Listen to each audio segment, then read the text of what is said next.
Clan Otori, Brilliance of the Moon. Karya Lian Han. Bagian 16. Seminggu berlalu sebelum Kondo akhirnya kembali.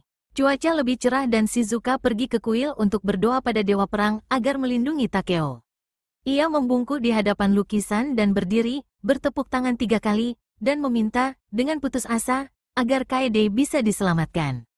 Selagi Shizuka berbalik pergi, Taku menghampiri, samar-samar dia menampakkan diri. Ujarnya penuh kemenangan.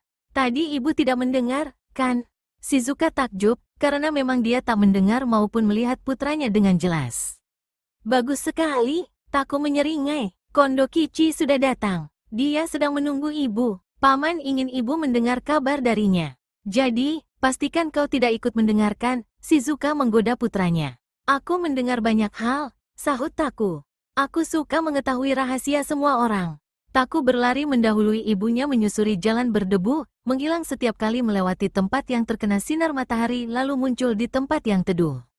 Semua ini hanyalah permainan baginya, pikir Shizuka, sama seperti aku dulu.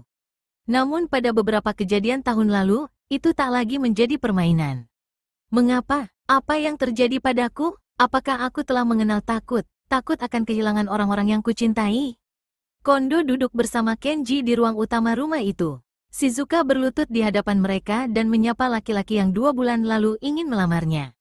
Sekarang Shizuka tahu, saat bertemu dengannya lagi, ternyata ia tak menginginkan laki-laki itu. Ia akan mencari alasan untuk menolak. Wajah Kondo kurus dan cekung, meskipun sapaannya hangat. Maaf atas keterlambatanku, ujarnya. Aku sempat berpikir untuk tidak kembali. Aku tertangkap begitu tiba di Maruyama. Penyerangan yang gagal atas dirimu telah dilaporkan pada Arai, dan aku dikenali oleh pasukan yang pernah bersama kita ke Shirakawa. Semula aku hendak dihukum mati. Tapi terjadi tragedi itu, wabah cacar air. Putra Arai mati. Ketika masa berkabung selesai, Arai memanggilku dan menanyakan banyak hal tentangmu. Sekarang dia tertarik pada kedua putramu, komentar Kenji. Arai menyatakan kalau dia berhutang padaku karena telah menyelamatkanmu.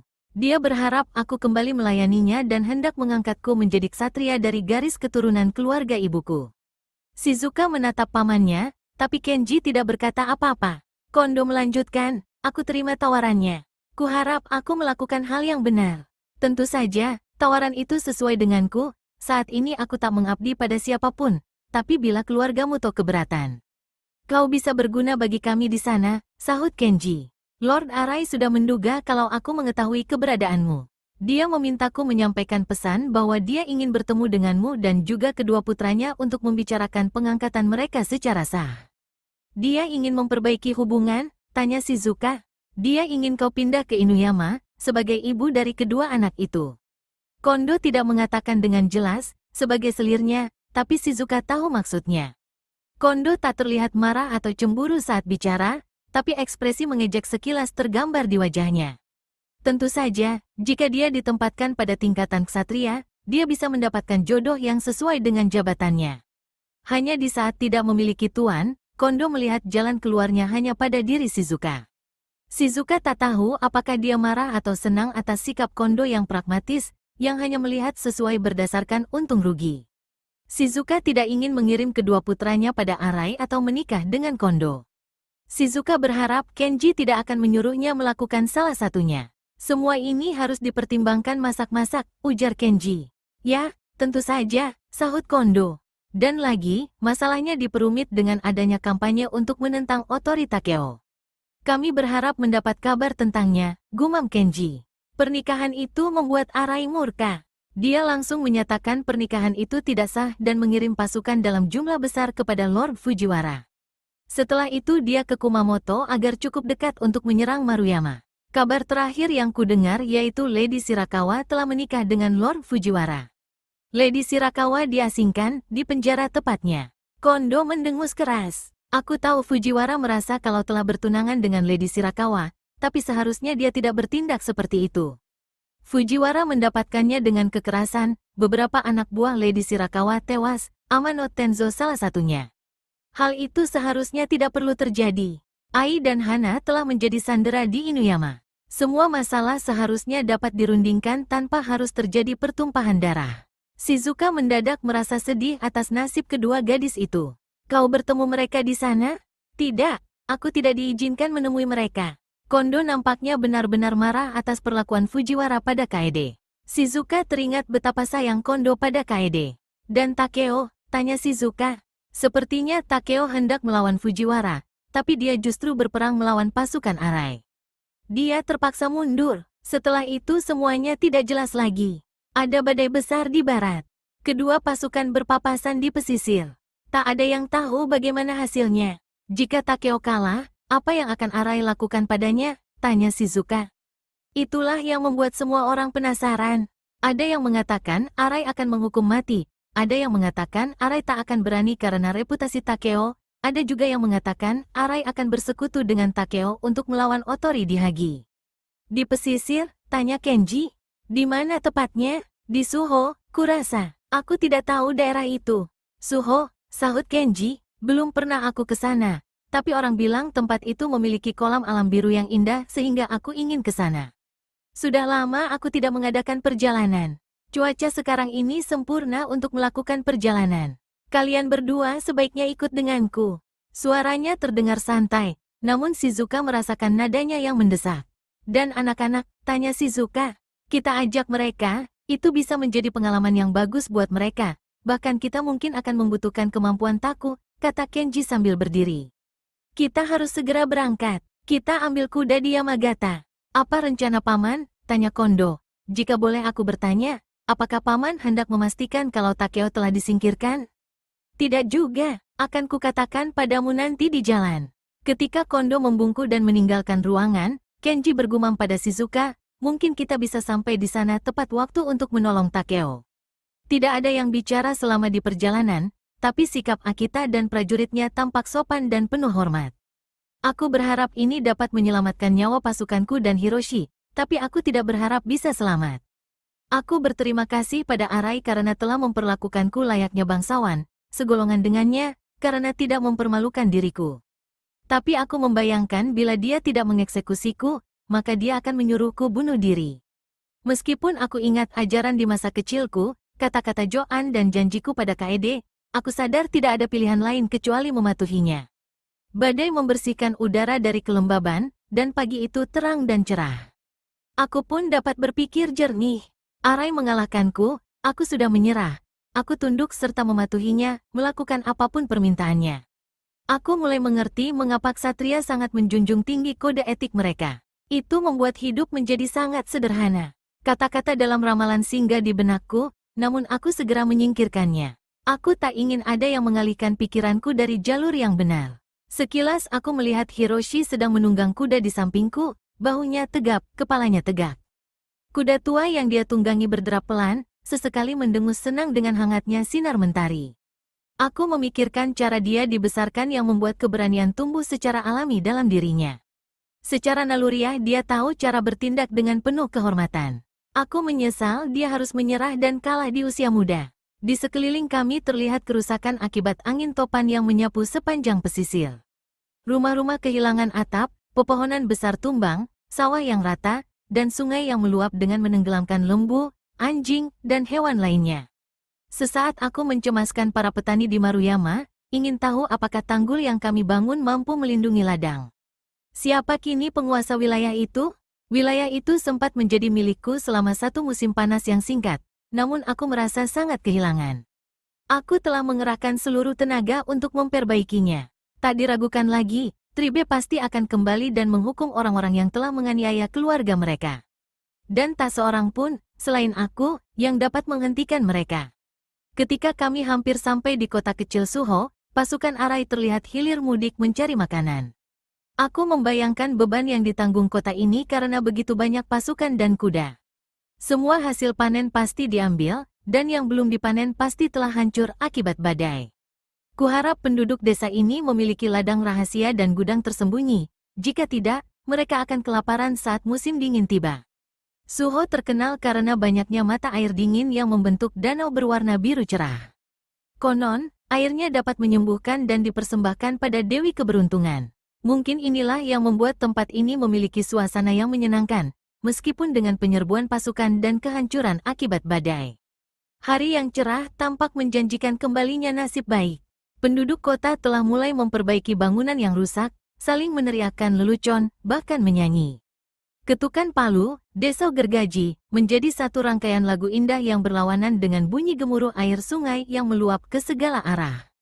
Kami sedang berada di jalan utama ketika, yang membuatku kaget, aku mendengar ada orang yang meneriakkan namaku. Takeo, Lord Otori, aku mengenali suaranya meski tak segera tahu siapa dia. Kemudian aroma kayu yang baru dipotong membuatku teringat, Shiro, tukang kayu dari Hagi yang membangun rumah teh dan Nightingale Floor untuk Shigeru.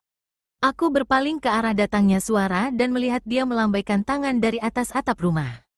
Dia memanggil lagi, Lord Otori, dan perlahan nyanyian kota menghilang ketika satu demi satu orang menurunkan peralatan kerja mereka dan berpaling untuk melihatku. Tatapan mata mereka tertuju padaku. Tatapan yang sama ditujukan pada Shigeru ketika kembali dari Terayama ke Yamagata, membuat pasukan Tohan yang mengawal kami marah dan terkejut. Tatapan seperti itu pula yang aku terima ketika berada di antara para gelandangan. Aku menatap ke depan, tak menjawab. Aku tak ingin membuat Akita marah. Lagi pula aku adalah tawanan. Tapi aku mendengar berulang kali namaku disebut dari mulut ke mulut, seperti dengungan serangga di dekat serbuk sari. Hiroshi berbisik, mereka mengenal Lord Otori. Jangan bicara, sahutku, seraya berharap mereka tak dihukum karena hal itu. Aku ingin tahu mengapa Shiro ada di sini, dan aku juga ingin tahu berita apa yang dia bawa dari Hagi. Arai telah menjadikan biara yang terletak di pebukitan di atas kota sebagai markasnya.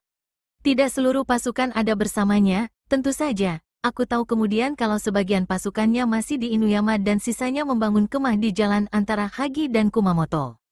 Kami turun dari kuda dan aku menyuruh Hiroshi menjaga dan memastikan kalau kuda diberi makan. Dia seperti hendak menolak, tapi kemudian menunduk. Wajahnya dirundung kesedihan. Sakai menyentuh bahu anak itu dan Hiroshi mengambil tali kekang Sun.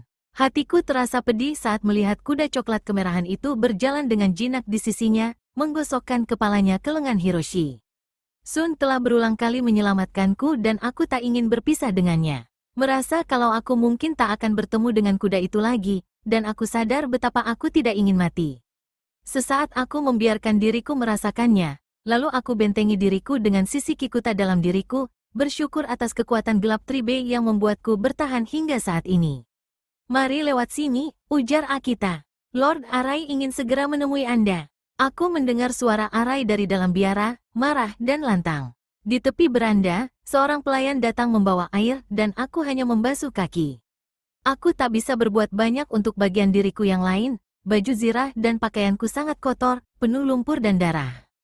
Aku takjub melihat Akita bisa tampak begitu rapi setelah bertempur dan mengejar melalui hujan, namun ketika dia mengantarku ke ruangan tempat Arai dan semua pengawal utamanya berkumpul, aku lihat mereka semua sama rapi dan bersihnya. Di antara para laki-laki ini, tubuh Arai yang paling besar. Sepertinya dia bertambah tinggi sejak terakhir kali aku bertemu dengannya di Terayama. Semua kemenangan yang dia raih semakin menambah bobot kekuasaannya. Dia memperlihatkan sifat tegasnya dalam merebut kendali kekuasaan setelah kematian Iida dan Shigeru. Dia pemberani, berpikir cepat, dan kejam, dan dia mampu mengikat orang agar setia padanya. Kelemahannya yaitu gegabah dan keras kepala. Dia bukanlah orang yang luwes ataupun sabar, dan kurasa dia juga tamak. Sementara Shigeru mencari kekuasaan agar bisa memerintah dengan adil, Arai mencari kekuasaan demi kepentingannya sendiri. Semua ini terlintas di benakku selagi aku melihat sekilas pada orang yang duduk di bagian yang lebih tinggi dalam ruangan ini. Arai dikelilingi para pengawalnya. Dia mengenakan baju zirah yang indah, berwarna merah dan emas gemerlapan, tanpa penutup kepala. Dia memanjangkan jenggot dan kumis, dan aku bisa mencium wewangiannya. Sesaat tatapan mata kami bertemu, yang terlihat di matanya hanyalah kemarahan. Ruangan ini pasti memang dibuat sebagai aula bagi biarawan, di balik pintu-pintu bagian dalamnya, yang setengah terbuka, aku mendengar gerakan dan bisikan para biksu dan rahib, serta aroma dupa melayang-layang di udara. Aku menjatuhkan diri untuk berlutut, tak berdaya. Keadaan hening dalam waktu yang lama, yang terdengar hanyalah ketukan kipas Arai yang tidak sabar. Dapat ku dengar napas yang semakin memburu dari orang-orang di sekelilingku, detak keras jantung mereka, dan di kejauhan terdengar nyanyian kota yang sedang membangun kembali. Rasanya aku mendengar Sun meringkik dari barisan kuda, dan ringkikan kuda yang bersemangat ketika melihat makanan. Sungguh bodoh kau ini, Otori, teriak Arai memecah keheningan. Aku perintahkan kau untuk menikah, tapi kau menolaknya. Kau menghilang, meninggalkan warisanmu. Lalu kau muncul lagi dan punya nyali untuk menikahi gadis yang ada di bawah perlindunganku tanpa restu dariku. Kau bahkan berani menyerang seorang bangsawan, Lord Fujiwara. Semua ini seharusnya bisa dihindari. Kita bisa bersekutu. Dia melanjutkan dengan nada seperti ini selama beberapa waktu, menyela setiap kalimat dengan pukulan kipasnya seakan dia ingin memukul kepalaku. Tapi kemarahannya tak menyentuh diriku, sebagian karena aku sudah selubungi diriku dalam kegelapan, sebagian lagi karena aku merasa sudah dapat menduga kemarahannya. Aku tidak merasa tersinggung, dia berhak memarahiku. Aku menunggu, dengan wajah di lantai, melihat apa yang akan dia lakukan. Situasi menjadi hening saat Arai kehabisan makian serta hinaan. Akhirnya dia menggerutu, tinggalkan kami berdua. Aku ingin bicara berdua dengannya. Seseorang di sebelah kirinya berbisik, apakah itu bijaksana, Tuan? Reputasinya, aku tidak takut pada Otori, bentak Arai, kemarahannya tersulut lagi. Aku mendengar satu demi satu orang-orang keluar, lalu aku mendengar Arai berdiri dan melangkah turun dari singgasananya. Duduk tegak, perintahnya. Aku duduk, tetap menunduk. Dia berlutut hingga lutut kami saling berhadapan. Kini kami dapat bicara tanpa terdengar orang lain. Baiklah, mereka sudah pergi, ujarnya, nyaris bersikap ramah. Sekarang kita bisa membicarakan tentang strategi. Maaf bila aku telah menyinggung, ujarku. Baiklah, baiklah, yang lalu biarlah berlalu.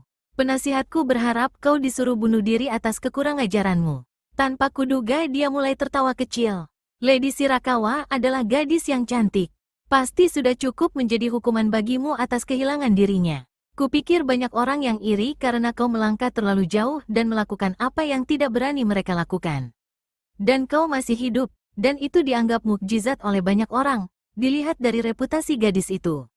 Lagi pula, perempuan datang dan pergi, yang penting adalah kekuasaan, dan balas dendam. Aku membungkuk hormat lagi, menghindar agar kemarahanku yang bangkit karena kata-katanya yang dangkal tidak terlihat. Dia meneruskan, aku menyukai keberanian, Takeo. Aku mengagumi apa yang telah kau lakukan demi Shigeru. Dulu aku berjanji padanya bahwa aku akan mendukungmu jika dia telah tiada, menjengkelkan bagiku, sama seperti yang kau rasakan, ternyata kedua paman Shigeru bebas tanpa dihukum. Aku sempat berbicara dengan Miyoshi bersaudara ketika kau mengirim mereka. Kahei ada di sini bersama pasukanku, kau bisa bertemu dengannya nanti. Adiknya masih di Inuyama. Aku tahu dari mereka bagaimana kau memperdaya pasukan Otori dan berapa banyak ksatria yang berpihak kepadamu. Perang Asagawa berakhir dengan baik. Nariaki selalu mengganggu dan aku senang dia telah disingkirkan. Kami datang melalui Maruyama dan melihat hasil pekerjaanmu di sana. Kahei juga mengatakan caramu menghadapi Tribe. Kau menguasai pelajaran Shigeru dengan sangat baik. Dia pasti bangga padamu. Aku tak pantas menerima pujianmu, kataku. Aku akan bunuh diri jika kau menginginkannya. Atau aku akan menarik diri dan pergi ke biara Terayama, misalnya. Ya, boleh juga, sahutnya acuh tak acuh. Aku menyadari reputasimu. Lebih baik kugunakan sendiri daripada melihatmu bersembunyi di biara sehingga menarik semua orang yang tidak puas dari seluruh 3 negara. Dia menambahkan, kau boleh bunuh diri bila kau mau. Itu hakmu sebagai ksatria dan aku tak akan mencegah. Tapi aku jauh lebih senang bila kau ada di pihakku, tambah Arai. Lord Arai, saat ini seluruh 3 negara tunduk padaku, selain Otori. Aku ingin serang mereka sebelum musim dingin. Pasukan utama mereka yang ada di Yamagata bisa dikalahkan, tapi mereka akan mundur ke Hagi dan kabarnya kota itu tak bisa direbut melalui pengepungan, apalagi saat musim dingin. Arai menatapku, mengamati wajahku.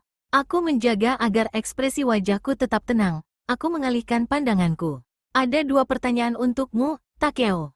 Bagaimana kau dapat mengenali anggota Tribe di Maruyama? Dan apakah kau mundur ke pesisir dengan sengaja? Kami mengira sudah berhasil menjebakmu, tapi pergerakanmu begitu cepat, seakan-akan telah direncanakan. Aku mengangkat kepala dan sesaat tatapan kami bertemu. Aku terima tawaranmu untuk bersekutu, ujarku. Aku akan melayanimu dengan setia. Sebagai imbalannya, kau mengakui diriku sebagai pewaris sah klan Otori dan akan mendukungku meminta kembali warisanku di Hagi. Arai bertepuk tangan dan, ketika seorang pelayan muncul di pintu, dia memerintahkan agar disediakan sake. Aku tidak mengatakan kalau aku tak akan melepaskan Kaede, dan tak diragukan lagi dia pun tidak berterus terang padaku, namun kami minum untuk upacara persekutuan. Aku lebih senang makan atau minum teh. Sake menerjang perutku seperti api. Sekarang kau boleh jawab pertanyaanku, kata Arai. Aku katakan padanya mengenai catatan Shigeru tentang Tribe dan bagaimana aku mendapatkannya di Terayama. Di mana catatan itu sekarang? Di Maruyama? Tidak. Jadi di mana? Kau tak ingin mengatakan padaku? Catatan itu tidak ada di tanganku, tapi aku tahu di mana. Sebagian besar informasi di kepalaku. Jadi itu sebabnya kau sangat berhasil, ujarnya. Tribe ingin sekali membunuhku, kataku. Meskipun mereka tidak banyak di Maruyama, tapi mereka menjadi ancaman sehingga terpaksa kubunuh. Aku lebih senang bila dapat memanfaatkan mereka, aku tahu apa yang dapat mereka lakukan dan betapa bergunanya mereka. Kau akan berbagi catatan itu denganku? Jika itu bisa membantu kita mencapai tujuan. Arai duduk sebentar, memikirkan kata-kataku. Aku sangat marah atas peran yang dimainkan Tribe tahun lalu, katanya. Aku tak menyangka mereka begitu kuat. Mereka membawamu pergi dan mengatur agar kau tetap tersembunyi sementara pasukanku mencarimu ke seluruh Yamagata. Tiba-tiba aku sadar mereka seperti rayap yang menggerogoti pondasi bangunan raksasa. Ingin aku singkirkan mereka, tapi akan lebih berguna bila aku bisa memanfaatkan mereka. Ini membuatku teringat pada sesuatu yang ingin ku bicarakan denganmu. Kau ingat Muto Shizuka? Tentu. Kau mungkin tahu kalau aku mempunyai 2 anak laki-laki darinya. Aku mengangguk, aku tahu nama mereka, Zenko dan Taku, dan juga usia mereka. Kau tahu di mana mereka? Tanya Arai. Ada nada ingin tahu dalam suaranya, hampir memohon. Aku memang tahu, tapi aku tak ingin mengatakannya. Tidak juga, ujarku. Rasanya aku bisa menebak dari mana mulai mencarinya. Putraku, dari istriku yang sah, baru saja meninggal, katanya dengan tiba-tiba. Aku tidak mendengar hal itu. Aku turut berduka. Dia terserang penyakit cacar, anak malang. Kesehatan ibunya memburuk karena sangat berduka. Aku turut berduka dari lubuk hatiku yang terdalam. Aku telah mengirim pesan pada Shizuka dan mengatakan padanya kalau aku ingin kedua putraku tinggal bersamaku. Aku akan mengakui dan mengangkat mereka secara sah. Tapi aku belum mendengar kabar apapun darinya. Itu memang hakmu sebagai ayah mereka, kataku. Tapi Tribe akan menyatakan semua anak yang mewarisi bakat mereka adalah hak mereka. Apa saja bakat itu? Tanyanya ingin tahu. Aku tahu Shizuka adalah mata-mata yang tak ada bandingnya dan aku pernah mendengar kabar tentang kemampuanmu. Tidak istimewa, sahutku. Orang terlalu membesar-besarkannya. Sebagian besar kemampuanku itu diperoleh melalui latihan. Aku ingin tahu, katanya, seraya menatapku. Aku menahan godaan untuk menatapnya. Tiba-tiba kusadari kalau sake dan penangguhan hukuman mati telah membuat kepalaku lebih ringan. Aku duduk tenang tanpa berkata apapun, menarik kembali pengendalian diriku. Baiklah, kita akan bicarakan ini lagi. Pertanyaanku yang lain, tentang mundurnya kau ke pesisir. Kami berharap kau mundur ke Maruyama. Aku mengatakan tentang perjanjianku dengan Terada dan rencanaku untuk masuk ke Hagi dengan kapal dan menembus kastil dari arah laut seraya mengirim pasukan dari darat untuk mengecok kekuatan Otori dan menahan mereka di daratan. Dia langsung termakan oleh rencana itu, seperti yang kuduga, dan menambah semangatnya untuk menyerang Otori sebelum Hagi tertutup di musim dingin. Bisakah kau membuat Terada bersekutu denganku? Pintanya, matanya berapi-api dan tidak sabar. Kurasa mereka akan meminta imbalan. Cari tahu apa yang mereka inginkan. Seberapa cepat kau bisa menghubungi mereka? Jika cuacanya baik, aku bisa mengirim pesan pada mereka kurang dari 1 hari. Aku mempercayaimu, Otori. Jangan kecewakan aku, dia berkata dengan kesombongan seorang tuan besar, tapi kurasa kami berdua tahu seberapa besar kekuatan yang kumiliki dalam persekutuan ini. Aku membungkuk lagi dan, setelah duduk tegak, aku berkata, boleh aku bertanya?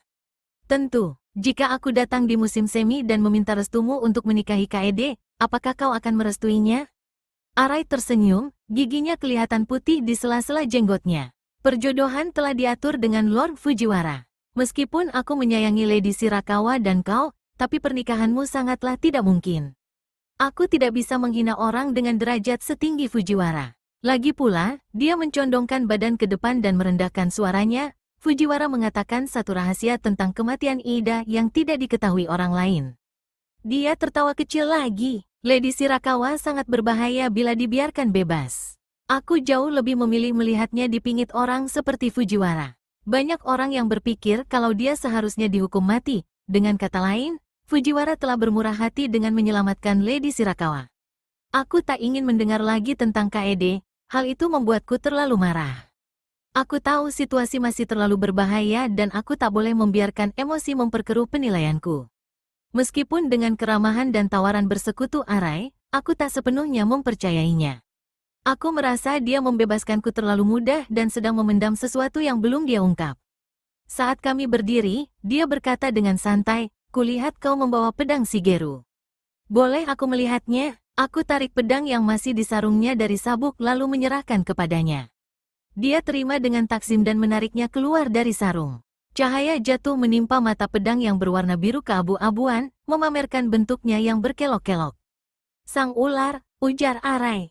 Dapat kulihat betapa dia mendambakan pedang itu. Terlintas di benakku untuk menghadiahkan pedang itu padanya. Tapi aku mengurungkan niatku. Aku telah bersumpah akan memilikinya sampai mati dan mewariskannya kepada keturunanku, gumamku. Pedang itu adalah pusaka Otori.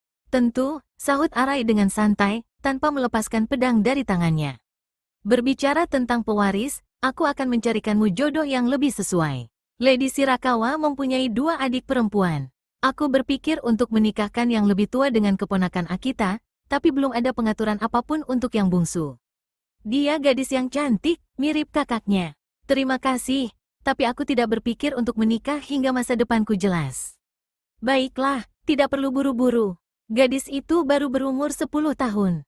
Arai membuat beberapa gerakan dengan pedang, dan jatuh bernyanyi penuh duka di udara. Ingin sekali aku merebut dan membiarkan pedang itu menggorok leher Arai. Aku tak menginginkan adik KED, aku menginginkan KED. Aku tahu dia sedang mempermainkanku, tapi aku tidak tahu kemana arah permainannya.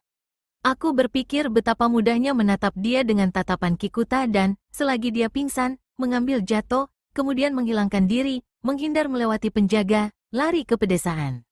Lantas bagaimana? Aku akan menjadi buronan lagi, dan prajuritku, Makoto, dan Miyoshi bersaudara Hiroshi, mungkin akan dibantai.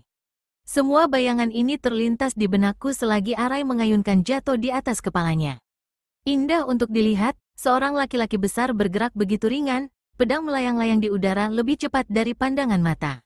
Aku ada di hadapan seorang jago pedang, tidak diragukan lagi, yang kemampuannya berasal dari latihan dan disiplin selama bertahun-tahun. Aku tergerak oleh rasa takjub pada orang di hadapanku ini. Aku akan bersikap layaknya ksatria, apapun perintahnya, aku akan patuh. Ini senjata yang luar biasa, akhirnya dia berkata. Dia telah menyelesaikan latihannya, tapi tidak mengembalikan jatuh padaku. Napasnya agak tersengal dan butir-butir keringat muncul di alisnya. Ada satu hal lagi yang harus kita bicarakan, Takeo. Aku hanya diam, ada banyak rumor tentang dirimu. Dan yang paling sering dibicarakan orang adalah kau memiliki hubungan dengan kaum Hiden.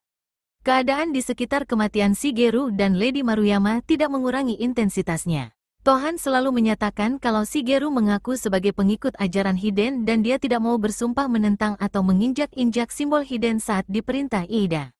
Sayangnya tak ada saksi yang hidup setelah kejatuhan Inuyama, sehingga kita tak dapat memastikannya. Dia tidak pernah mengatakannya padaku, jawabku jujur. Nadiku berdetak cepat, aku merasa sedang dipaksa menyangkal keyakinan masa kecilku di depan umum, dan aku tak ingin melakukan itu. Aku tak bisa membayangkan pilihan yang akan kuhadapi. Lady Maruyama memiliki reputasi karena sikapnya yang bersimpati pada kaum Hiden. Kabarnya banyak anggota sekte ini yang diberi tempat di wilayahnya. Apakah kau tak menemukan bukti keberadaan mereka? Aku lebih peduli untuk melacak keberadaan Tribe, sahutku. Kaum Hiden tampak tidak berbahaya bagiku. Tidak berbahaya, kemarahan Arai meledak lagi. Kepercayaan merekalah yang paling berbahaya dan paling merusak. Itu menghina semua dewa, mengancam struktur masyarakat. Kepercayaan itu menyatakan bahwa lapisan masyarakat yang paling rendah, petani, gelandangan, sederajat dengan bangsawan dan ksatria. Kepercayaan itu juga berani mengatakan bahwa para penguasa yang hebat akan dihukum setelah mati seperti rakyat jelata. Mereka juga menyangkal ajaran dan keberadaan sang pencerah. Dia menatapku, urat nadinya membiru, matanya melotot. Aku bukan pengikutnya, kataku. Aku mengatakan yang sebenarnya, tapi aku merasakan penyesalan yang pedih atas ketidakpatuhanku pada ajaran masa kecilku. Arai menggerutu, mari ikut denganku. Dia meninggalkan ruangan menuju beranda. Pengawalnya segera melompat berdiri, salah satunya membawakan sandalnya. Aku mengikuti para pengiringnya saat dia berjalan dengan cepat ke sisi kolam biru dan melewati barisan kuda. Sun melihatku dan meringkik. Hiroshi sedang berdiri di sisinya, memegang embel. Ketika melihatku dikelilingi pengawal, wajahnya memucat.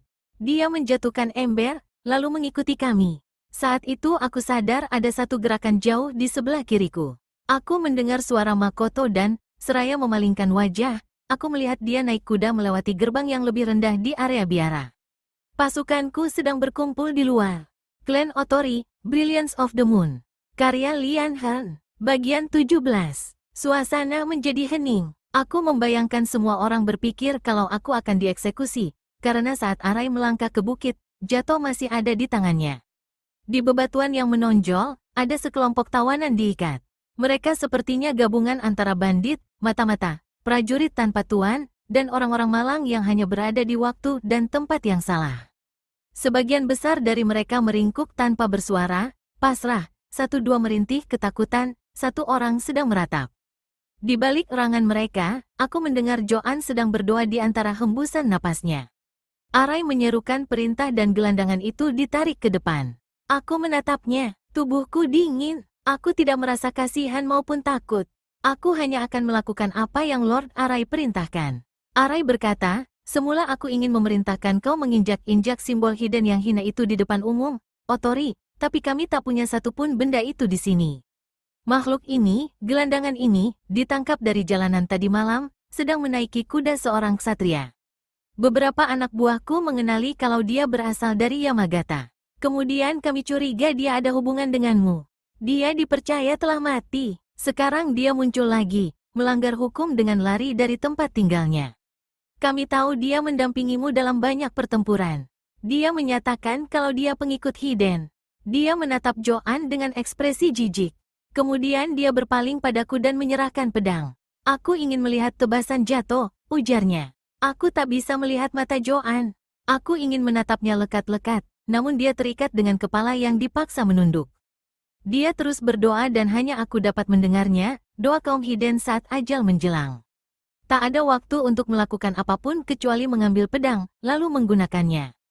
Bila aku ragu, aku takkan mampu melakukannya dan aku akan menyia-nyiakan semua yang telah kuperjuangkan. Aku merasakan bobot Jato yang tak asing dan nyaman di tanganku, berdoa agar pedang itu tidak membuatku kecewa, dan mengarahkan mataku pada tulang leher Joan yang menonjol. Bila pedang itu memenggal tanpa ampun, kau telah membebaskan kakakku dari penderitaannya di Yamagata. Bila tiba waktunya, maukah kau melakukan hal yang sama padaku? Waktunya telah tiba, dan aku melakukan apa yang pernah dia minta. Aku menyelamatkannya dari siksaan dan memberinya kematian yang cepat dan terhormat, sama seperti yang kuberikan pada Shigeru. Namun aku masih menganggap kematian Shigeru sebagai tindakan terburuk dalam hidupku, dan ingatan itu membuat gigiku terasa goyah dan perutku terasa mual. Aku tidak memperlihatkan perasaan itu. Memperlihatkan tanda kelemahan atau penyesalan pasti akan menamatkan riwayatku. Kematian seorang gelandangan tidak lebih penting dari kematian seekor anjing. Aku tak mau melihat ke arah kepala yang terpenggal, darah yang mengalir. Aku memeriksa tepian tajam pedang, tak ada noda darah yang menempel. Aku melihat Arai. Tatapan mata kami bertemu selama beberapa saat sebelum aku menunduk. Nah, begitu, ujarnya dengan puas, melihat ke pengawalnya. Aku tahu kita tidak perlu mencemaskan Otori. Dia menepuk bahuku, suasana hatinya sudah benar-benar membaik. Kita akan makan bersama dan membicarakan rencana kita. Pasukanmu boleh beristirahat di sini, akan kupastikan mereka diberi makan. Aku tidak tahu waktu apa saat ini.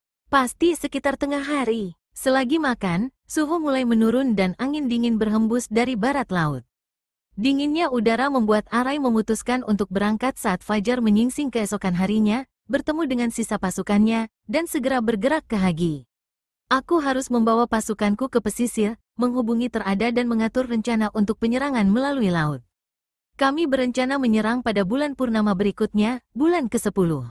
Jika kami gagal menyerang lewat laut, maka Arai akan menghentikan penyerangan, menggabungkan wilayah yang telah dia kuasai, dan pensiun di Inuyama, tempat aku akan bergabung dengannya. Tak seorang pun dari kami memikirkan masak-masak rencana kedua ini. Kami menetapkan untuk menyelesaikan urusan ini sebelum musim dingin. Kahei dipanggil dan ketika bertemu, kami saling memberi salam dengan gembira. Kami berdua takut tak akan bertemu lagi. Karena tak bisa membawa seluruh pasukan dengan kapal, aku mengizinkan mereka beristirahat selama 1 atau 2 hari sebelum mengirim mereka ke timur di bawah komando Kahei. Aku belum berbicara dengan Makoto dan tidak yakin apakah akan mengajaknya bersamaku atau mengirimnya pergi bersama Kahei. Aku ingat dia pernah mengatakan kalau dia memiliki sedikit pengalaman soal kapal dan laut. Ketika bertemu dengannya, kami sangat sibuk mengatur penginapan dan makanan pasukan. Aku menyadari ada sesuatu dalam tatapan matanya, simpati, kasihan, tapi aku tak ingin membicarakannya dengan dia atau siapapun juga. Di saat semuanya sudah beres, aku kembali ke kolam, waktu sudah hampir malam. Sisa tubuh Joan tak ada lagi. Begitu pula dengan tawanan yang lain, mungkin mereka telah dieksekusi dan dikuburkan dengan upacara kecil. Aku ingin tahu siapa yang mengubur mereka. Biasanya Joan yang menguburkan, tapi siapa yang melakukan hal yang sama kepadanya? Karena melintasi barisan, aku juga memeriksa kuda. Sakai dan Hiroshi ada di sana, sedang memberi makan kuda, gembira karena kuda mendapat waktu beristirahat 1-2 hari. Mungkin sebaiknya kau pergi dengan Lord Arai besok, kataku pada Sakai. Sepertinya kita melewati jalur yang sama ke Maruyama, kau bisa membawa Hiroshi pulang. Maaf, Lord Otori, ujarnya, tapi kami lebih memilih untuk tetap bersama Anda. Kuda sudah terbiasa dengan kami, Hiroshi menambahkan, menepuk leher Sun yang pendek dan berotot. Jangan kirim aku pulang. Aku terlalu lelah untuk berdebat dan, memang, aku lebih memilih untuk mempertahankan kuda dan bocah itu dalam pasukanku. Aku meninggalkan mereka dan berjalan ke biara, seraya merasa perlu melakukan sesuatu untuk menandai kematian Joan dan andilku dalam kematiannya. Kubasuh mulut dan tanganku di tangki air, berharap bisa bersih dari polusi kematian, dan memohon rahmat dari dewa. Sepertinya aku percaya pada semua kepercayaan atau tidak percaya pada apapun. Aku duduk sebentar saat mentari mulai hilang di balik pohon cedar, menatap birunya air kolam yang menakjubkan. Ikan kecil berenang di tempat dangkal, dan seekor bangau datang mencari mangsa. Bangau itu berdiri dengan sabar, tenang, kepalanya berpaling ke kanan kiri, mata hitamnya tak berkedip. Burung itu menyerang, si ikan meronta sebentar dan langsung ditelan. Asap membumbung tinggi, bercampur dengan kabut yang berkumpul di atas kolam. Bintang-bintang pertama bermunculan di langit bak sutra kelabu. Tak akan ada bulan malam ini. Angin membawa kabar tentang musim dingin yang makin mendekat. Kota bersenandung dengan nyanyian sore dari begitu banyak orang yang sedang makan, aroma masakan menjalar ke arahku. Aku tidak lapar, bahkan seharian aku berjuang melawan rasa mual. Aku memaksakan diri untuk makan dan minum bersama Arai dan anak buahnya, dan tahu kalau aku akan segera bergabung dengan mereka lagi, bersulang atas kemenangan bersama kami. Namun aku hentikan pemikiran itu, sebaliknya aku menatap kolam ketika warnanya luluh dan menjadi sekelabu langit. Bangau itu, yang lebih bijaksana dariku, terbang dengan mengepakkan sayap untuk kembali ke tempatnya bertengger. Saat mulai gelap, sepertinya aku dapat memikirkan Joan tanpa menyesali diri. Apakah kini dia bersama Tuhan, dengan sang rahasia yang melihat segalanya dan akan menghakimi kami semua?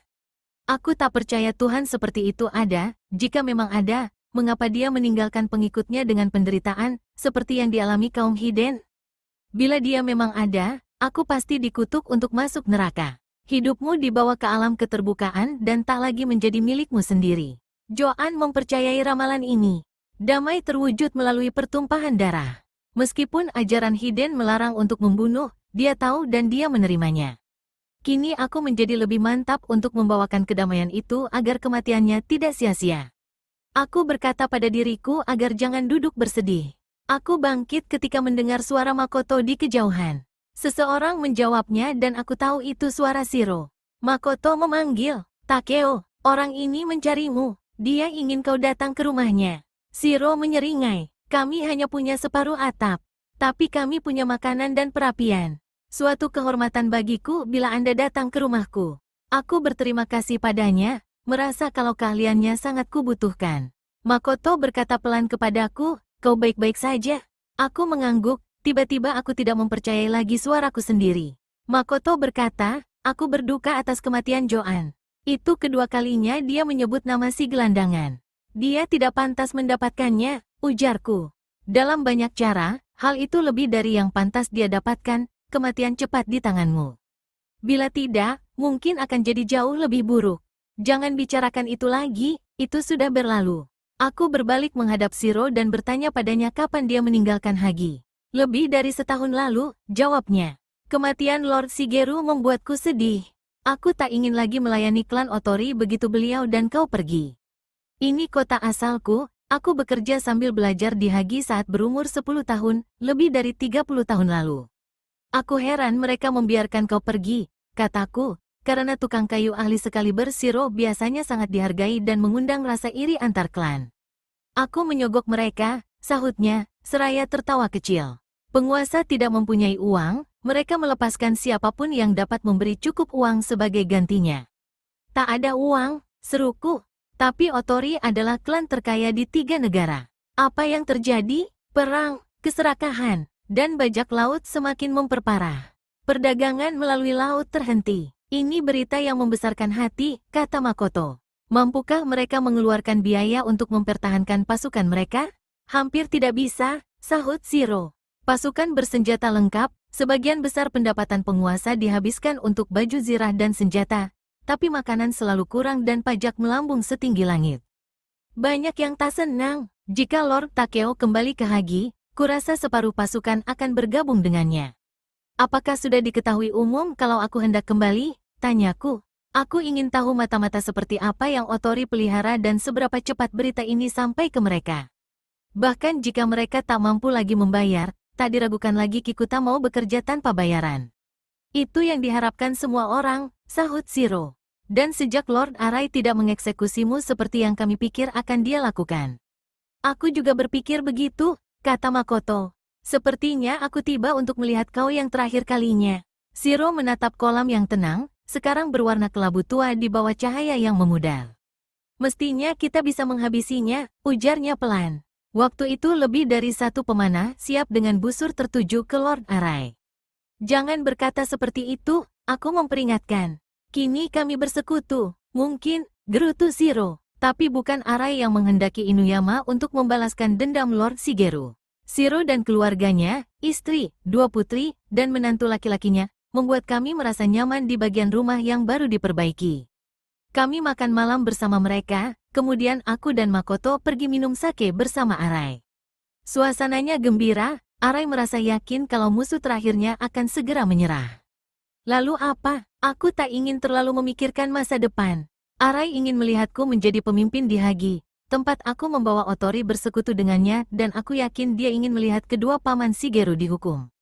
Tapi aku masih berharap mendapatkan istriku kembali, dan jika aku ditakdirkan berkuasa sejauh laut membentang, berarti aku akan melawan Arai. Tapi aku sudah bersumpah setia padanya.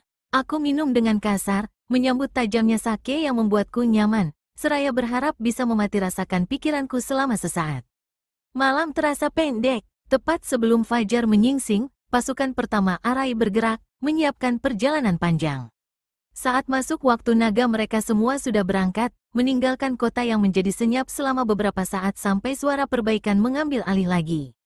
Sakai dan Hiroshi tidur dengan kuda. Itu menguntungkan karena ternyata Hiroshi mengatakan bahwa 2 kali ada prajurit yang mencoba merebut Sun, mengakui kalau kuda itu milik mereka. Tampaknya reputasi kuda itu naik bersama dengan naiknya reputasiku. Aku menghabiskan waktu seharian untuk menyusun rencana. Aku memilih prajurit yang bisa berenang atau yang mengetahui tentang kapal dan laut, semuanya adalah orang Otori dan penduduk lokal yang bergabung dengan kami sejak kami tiba di pantai. Memeriksa seluruh baju zirah dan senjata serta perlengkapan untuk melaut dengan sebaik-baiknya. Aku menyebarkan penombak ke hutan untuk membuat papan pelindung dan tombak bagi pasukan yang berjalan bersama Kahei. Prajurit lainnya aku perintahkan untuk melakukan perbaikan kerusakan akibat badai dan sedapat mungkin menyelamatkan hasil panen. Makoto pergi ke pantai untuk menghubungi Ryoma dan menjelaskan rincian rencana kami pada terada. Perjalanan Arai melalui daratan 2 kali lebih jauh daripada perjalanan melalui laut, maka kami ada cukup waktu untuk menyiapkan segalanya. Aku lega karena ternyata kota ini memang memiliki gudang rahasia yang luput dari pasukan Arai yang kelaparan, dan penduduk kota ini rela membaginya dengan kami. Begitu banyak pengorbanan yang mereka lakukan untukku. Lalu bagaimana bila musim dingin tiba? Apakah perebutan kekuasaan ini hanya akan membuat ribuan orang kelaparan? Aku tak ingin memikirkan hal itu. Aku telah memutuskan. Aku harus maju terus. Malam itu aku duduk bersama Shiro dan menantu laki-lakinya dan berbincang tentang bangunan. Mereka bukan hanya bekerja di rumah Lord Shigeru, mereka juga membangun sebagian besar rumah di Hagi dan melakukan semua pekerjaan kayu untuk kastil Hagi. Mereka menggambar denah bagian dalam kastil untukku, membuatku teringat saat pengangkatan diriku sebagai otori. Mereka mengungkapkan rahasia tentang lantai, pintu jebakan, dan ruang rahasia yang mereka pasang atas perintah Masahiro. Ini tampak seperti rumah Tribe, kataku. Kedua tukang kayu saling berpandangan. Mungkin ada orang-orang tertentu yang membantu merancangnya, ujar Shiro, seraya menuangkan sake lagi. Aku berbaring, memikirkan hubungan Tribe dengan para pemimpin otori. Apakah sekarang mereka sedang berbaring menungguku di Hagi? Sudah tahu kalau mereka tak perlu mengejar karena aku akan mendatangi mereka. Belum beberapa minggu berlalu sejak usaha terakhir mereka untuk membunuhku di wilayah ini. Aku memejamkan mata, namun tidak bisa tidur pulas, sering terjaga untuk mendengar suara malam musim gugur dan kota yang sedang tidur. Aku sendirian di kamar kecil di bagian belakang rumah, Shiro dan keluarganya di kamar sebelahnya. Penjaga ada di luar di beranda, dan ada anjing di setiap rumah di sepanjang jalan. Mustahil orang bisa mendekatiku, tapi, kira-kira memasuki waktu yang paling gelap di malam itu, aku terjaga dari tidur yang gelisah karena mendengar desah napas di dalam kamar. Tak ragu lagi kalau itu penyusup, karena siapapun orangnya, dia bernapas dengan pelan, tak terlihat, cara yang sama dengan latihan yang pernah kuikuti. Tapi ada sesuatu yang lain, napasnya ringan dan bukan napas orang dewasa. Aku tak bisa melihat apa-apa di kegelapan, tapi aku segera menghilang karena mungkin si penyusup punya penglihatan malam yang lebih baik dariku. Aku bergeser tanpa bersuara dari kasur dan meringkuk di sudut kamar. Bisa kurasakan dari suara yang halus dan perubahan di udara kalau dia mendekati kasur. Kini aku bisa mencium aromanya, tapi bukan aroma laki-laki dewasa. Apakah Kikuta mengirim perempuan atau anak-anak untuk membunuhku? Aku sangat benci bila terpaksa membunuh anak-anak. Aku mengira-ngira letak lubang hidungnya, dan melangkah ke arahnya. Tanganku melingkar di lehernya, mencari urat nadi. Aku bisa saja membunuhnya, tapi segera setelah ku pegang lehernya, aku sadar kalau itu memang leher anak-anak. Aku melonggarkan peganganku, dia mengencangkan semua ototnya untuk mengelabui agar aku mengira dia lebih besar dari yang sebenarnya. Merasakan peganganku mengendur, dia menelan ludah dan berbicara cepat, Lord Takeo. Keluarga Muto ingin berdamai. Aku pegang lengannya, memaksa tangannya terbuka, mengambil belati dan garote dari dalam pakaiannya, memencet hidungnya agar dia membuka mulut, dan meraba di dalam mulutnya untuk mencari jarum atau racun. Aku lakukan ini dalam kegelapan dan dia patuh tanpa melawan. Kemudian aku memanggil Shiro untuk membawakan lampu dari dapur. Saat melihat si penyusup, dia hampir menjatuhkan lampunya. Bagaimana dia bisa masuk? Ini mustahil. Shiro ingin memukul anak itu tapi aku menahannya. Aku membalikkan telapak tangan bocah itu dan melihat garis khas itu terlukis di atasnya. Aku menamparnya. Kebohongan tentang Muto apa ini sementara kau punya tanda Kikuta? Aku putra Muto Shizuka, sahutnya pelan. Ibuku dan ketua Muto datang untuk menawarkan perdamaian. Jadi mengapa kau di sini? Aku tak terbiasa berunding dengan anak kurang ajar. Aku ingin tahu apakah aku mampu melakukannya, sahutnya, sedikit terbata-bata untuk pertama kalinya. Ibumu tak tahu kau kemari? Hampir saja aku membunuhmu. Lalu bagaimana dengan tawarannya damainya? Aku memukulnya lagi tapi tidak keras. Dasar anak bodoh. Aku sadar kalau aku terdengar persis seperti Kenji. Kau Zenko atau Taku? Taku, bisiknya. Si bungsu, pikirku. Di mana Shizuka? Tidak jauh. Mau kuantar ke sana? Mungkin nanti saat sudah terang. Aku harus kembali, ujarnya gugup. Ibu pasti akan marah besar bila dia tahu aku tidak ada. Rasakan, tidakkah kau pikirkan itu sebelum pergi? Kadang aku lupa berpikir, sahutnya dengan menyesal. Ketika aku ingin mencoba sesuatu, aku langsung melakukannya. Aku menahan diri untuk tidak tertawa. Aku akan mengikatmu sampai pagi. Setelah itu kita pergi menemui ibumu. Aku menyuruh Shiro mengambil tali, lalu mengikat bocah itu, memerintahkan para penjaga yang malu agar mengawasinya. Taku kelihatannya rela dijadikan tawanan, dan aku ingin tidur. Aku menyuruhnya menatap mataku. Dengan enggan dia mematuhinya, dan segera bola matanya berputar dan kelopak matanya tertutup. Apapun bakatnya, dan aku tak ragu lagi kalau banyak yang dia miliki, dia tak bisa melawan tatapan tidur Kikuta. Itu sesuatu yang bisa kuajarkan padanya, tanpa sadar aku berpikir, tepat sebelum aku tertidur. Takku masih tidur saat aku terbangun. Kuamati wajahnya selama beberapa saat. Aku tak melihat kemiripan dia denganku atau Kikuta, dia lebih mirip ibunya, tapi sekilas ada kemiripan dengan ayahnya. Jika putra Arai ada di tanganku, jika Muto ingin berdamai denganku, tapi aku sadari betapa dalamnya rasa takutku bertemu mantan guruku, Kenji. Takku masih tertidur, itu tidak membuatku cemas. Aku tahu cepat atau lambat Shizuka akan datang mencarinya. Aku sarapan dengan Shiro dan duduk di beranda dengan denah kastil Hagi di hadapanku, sambil berusaha menghafalnya selagi menunggu Shizuka. Meskipun aku sedang memandang keluar untuk menunggunya, dia hampir sampai di rumah itu sebelum aku mengenalinya. Dia sudah melihatku, tapi pasti dia akan berjalan lurus melewatiku bila tidak kupanggil. Hei, kau, aku tak ingin menyebut namanya. Dia berhenti dan berkata tanpa membalikkan badan. Aku, Tuan, masuklah bila menginginkan apa yang kau cari. Dia mendekat, melepas sandal di beranda, dan membungkuk dalam-dalam padaku. Tanpa berkata aku berjalan ke dalam. Dia mengikutiku. Sudah lama sekali, Shizuka. Sepupu, sebaiknya kau tidak menyakitinya. Hampir saja aku membunuhnya, dasar anak bodoh. Seharusnya kau mendidiknya dengan lebih baik. Kami saling bertukar pandang. Rasanya aku harus memeriksa apakah kau membawa senjata, ujarku. Aku sangat gembira bertemu dengannya dan tergoda untuk memeluknya. Namun aku tak ingin ada belati menembus tulang rusukku. Aku kemari bukan untuk menyakitimu, Takeo. Aku datang bersama Kenji. Dia ingin berdamai denganmu. Paman memutuskan hubungan dengan keluarga Kikuta. Kuroda akan mengikutimu, dan yang lainnya mungkin juga. Aku membawa Taku sebenarnya untuk membuktikan niat baik kami. Tak kusangka dia akan pergi sendirian. Catatan kepercayaan Tribe denganku tidaklah baik, kataku. Mengapa aku harus mempercayaimu? Bila pamanku datang, maukah kau bicara padanya? Tentu. Bawa juga putra sulungmu. Kedua putramu akan dijaga anak buahku selagi kita bicara. Kudengar kau kejam sekarang, Takeo, ujar Shizuka. Kerabat-kerabat kita di Yamagata dan Matsu yang mengajarinya. Kenji selalu mengatakan hanya kekejaman yang tidak kumiliki. Aku memanggil anak gadis Shiro dan memintanya untuk menyediakan teh. Duduklah, kataku pada Shizuka. Putramu tertidur. Setelah minum teh, kita ajak Kenji dan Zenko kemari.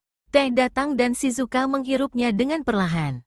Kurasa kau sudah mendengar tentang kematian Yuki, tanyanya. Ya, aku sedih mendengar kabar itu. Sangat keterlaluan dia dimanfaatkan seperti itu.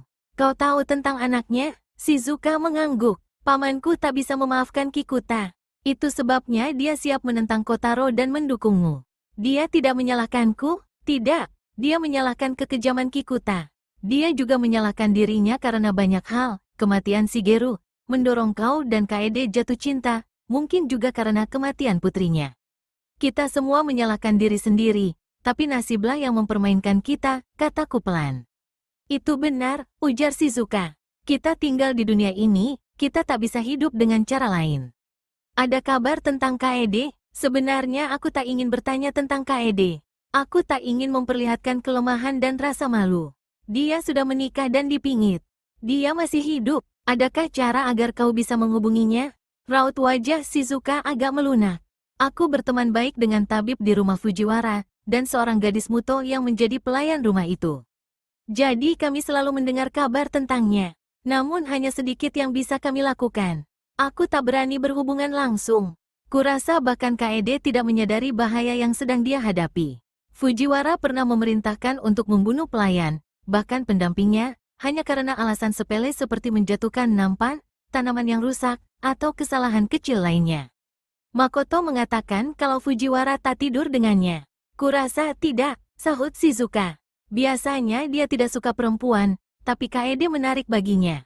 Dia kini menjadi salah satu koleksi Fujiwara. Gigiku bergemeletuk karena geram. Pikiranku menerawang menembus kediaman Fujiwara dan mencarinya. Akan kucincang orang itu perlahan-lahan. Dia dilindungi karena ada hubungan dengan Kaisar, komentar Shizuka seakan bisa membaca pikiranku. Kaisar, apa yang dia lakukan untuk kita, bermil-mil jauhnya di ibu kota? Bahkan mungkin tak ada yang namanya kaisar.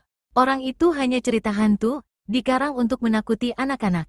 Jika kita bicara tentang rasa bersalah, ujar Shizuka, mengabaikan kegusaranku, akulah yang bersalah. Aku yang membujuk Kaede untuk menarik perhatian Fujiwara. Tapi bila tidak dibantu Fujiwara, kami semua pasti sudah mati kelaparan di Shirakawa pada musim dingin lalu. Shizuka menghabiskan tehnya dan membungkuk hormat padaku. Bila Lord Otori berkenan, aku hendak memanggil pamanku sekarang. Akan kutemui dia di sini, setelah aku memeriksa beberapa persiapan. Lord Otori, dipanggil seperti itu oleh Shizuka terasa aneh bagiku, karena sebelumnya aku hanya mendengar sebutan itu dia berikan kepada Shigeru. Aku sadar kalau selama percakapan ini aku naik tingkat dari sepupu, lalu Takeo, lalu Lord Otori. Sebutan itu tanpa sadar membuatku senang. Kurasa Shizuka mengakui bahwa kekuasaanku memang nyata. Setelah memerintahkan penjaga mengawasi Taku, aku lalu pergi memeriksa pasukan. Istirahat selama 2 hari dan makanan yang layak telah memulihkan kekuatan pasukan maupun kuda. Aku tak sabar ingin segera kembali ke pesisir, secepatnya mendengar kabar dari Fumio, dan berpikir aku akan pergi ke sana bersama sedikit pasukan, tapi aku tidak tahu apa yang harus dilakukan dengan sisa pasukan. Persoalannya kembali ke soal makanan. Penduduk Suho telah bermurah hati kepada kami, tapi lama-kelamaan akan menguras persediaan mereka. Bahkan jika aku mengirim pasukan dalam jumlah besar di bawah komando Kahei, untuk mengikuti Arai melewati jalan darat, aku tetap membutuhkan perbekalan. Aku mempertimbangkan masalah ini ketika kembali ke rumah Shiro pada tengah hari. Aku teringat si nelayan di pantai dan bandit-bandit yang dia takuti. Satu serangan mendadak melawan bandit dapat mengisi waktu, membuat pasukan sibuk, mengembalikan semangat tempur mereka setelah mengalami kekalahan, menyenangkan penduduk setempat, dan mungkin mendapat tambahan perbekalan dan peralatan.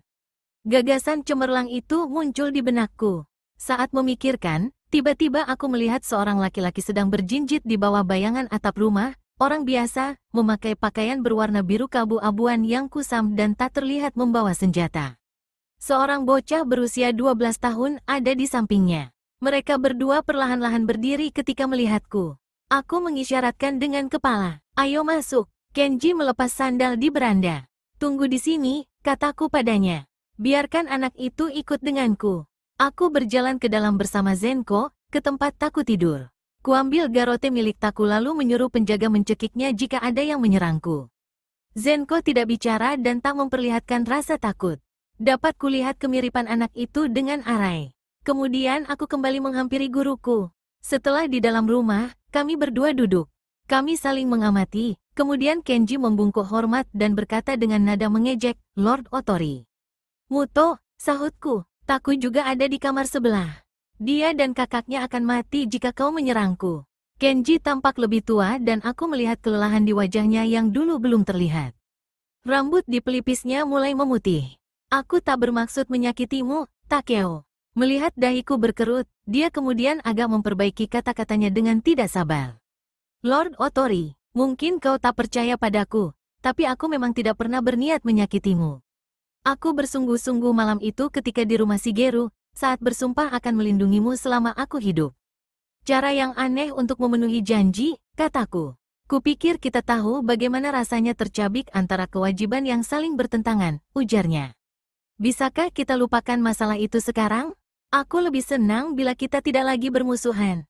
Aku bersikap lebih dingin dari yang kurasakan, merasa dipaksa oleh apa yang telah terjadi antara mantan guruku itu dengan diriku sendiri. Selama ini aku menganggap dia mempunyai andil atas kematian Shigeru, kini rasa benciku luluh oleh penderitaannya karena kematian Yuki, atas kesedihannya. Aku juga menyesali atas kejadian terhadap Yuki, lalu masalah anaknya, putraku, cucunya. Kenji menghela napas. Situasinya tak bisa dibiarkan. Apa gunanya saling menjatuhkan? Alasan utama Kikuta mengakuimu adalah berusaha melindungi bakatmu. Jika ada yang menjilat ludah kembali, merekalah orangnya. Aku tahu kau memiliki catatan yang Shigeru simpan. Tidak kuragukan kalau kau mampu menghabisi Tribe. Aku lebih senang bekerja sama dengan Tribe daripada menghancurkan mereka, ujarku. Tapi kesetiaan mereka harus total. Dapatkah kau jamin itu? Aku dapat menjamin semua keluarga, kecuali Kikuta. Mereka tak akan mau berdamai denganmu.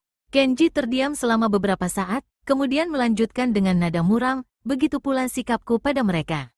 Aku berkata, aku turut berduka atas kematian putrimu. Aku merasa bersalah, tidak ada alasan bagiku untuk mengelak. Aku hanya berharap seandainya aku bisa mengulangi hidupku, aku akan bertindak lain. Aku tidak menyalahkanmu, ujar Kenji. Yuki telah memilihmu. Aku menyalahkan diriku karena membesarkan dia untuk percaya bahwa dia memiliki lebih banyak kebebasan dari yang sebenarnya. Sejak dia membawakan Jato padamu, Kikuta mulai meragukan kepatuhannya. Mereka takut Yuki akan mempengaruhi anaknya. Anak itu harus membencimu, kau mengerti. Kikuta sangatlah sabar, dan Yuki tidak membencimu, tak akan pernah. Dia selalu ada di pihakmu. Kenji tersenyum pahit. Yuki sangat marah saat kami menculikmu di Inuyama. Dia mengatakan akan percuma menahanmu jika itu bertentangan dengan kemauanmu. Clan Otori, Brilliance of the Moon. Karya Lian Han. Bagian 17.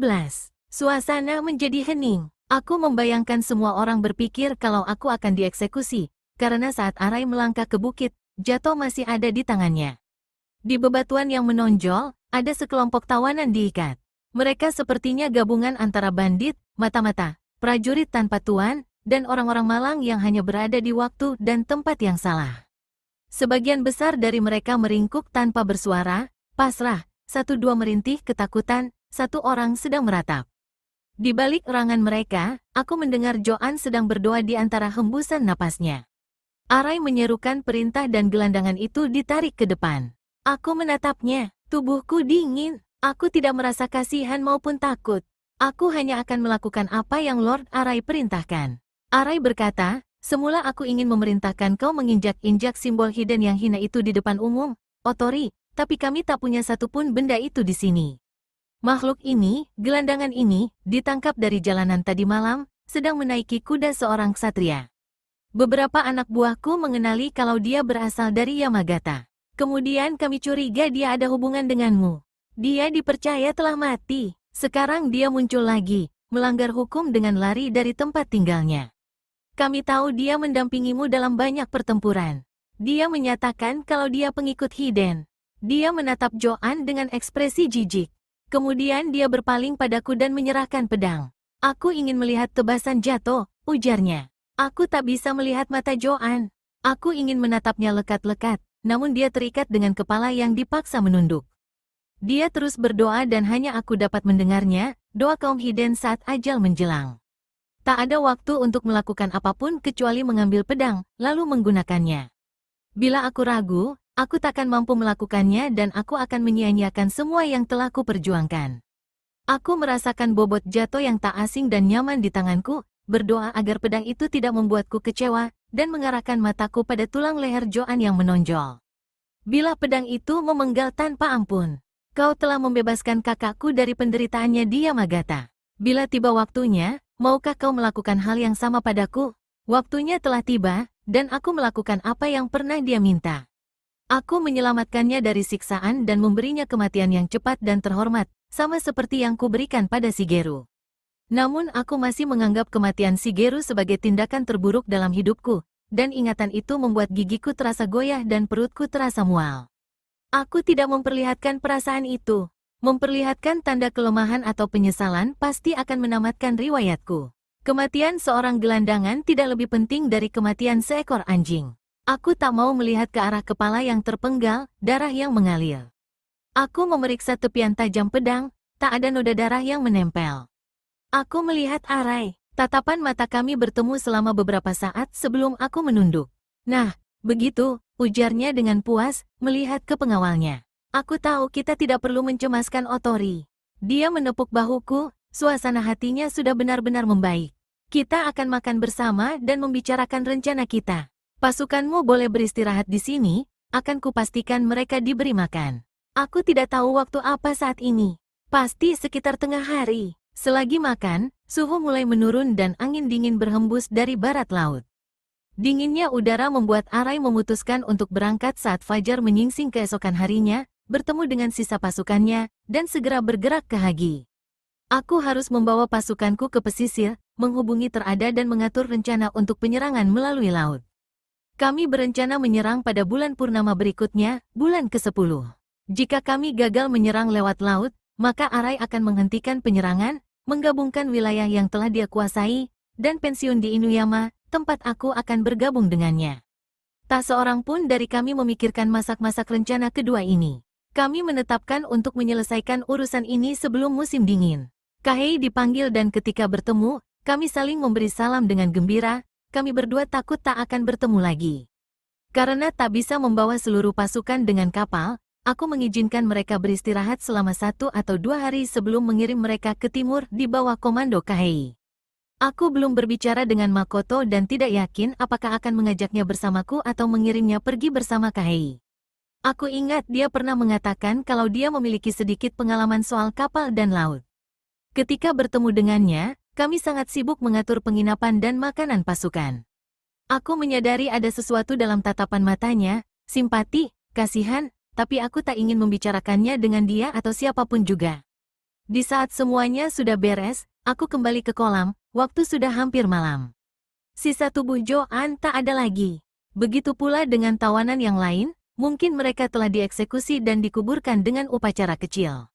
Aku ingin tahu siapa yang mengubur mereka. Biasanya Joan yang menguburkan, tapi siapa yang melakukan hal yang sama kepadanya?